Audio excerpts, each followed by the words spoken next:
संध्याकाळी मिस्टर घेऊन आले होते फ्रेश फ्रेश भाजीपाला. या थंडीच्या दिवसात गाजर आणि मटार खूपच छान भेटतात. संध्याकाळी बेत होता शेंगुळ्या करायचा. कुळथाचं पीठ घेतलं, त्यात वाटलेलं वाटण आणि मीठ टाकून मळून घेतलं.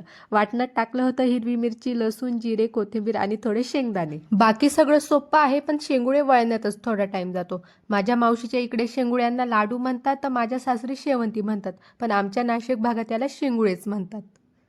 पटकन सगळे शेंगुळे वळून घेतले आणि लगेच फोडणीला देखील टाकले.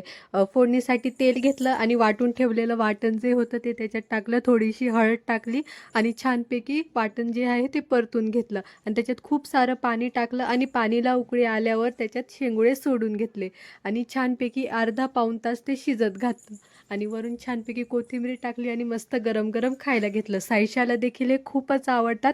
थंडीच्या दिवसात ना शेंगुळे खाणे खूपच आरोग्यासाठी चांगले असतात, कारण ते उष्ण असतात. थँक्यू.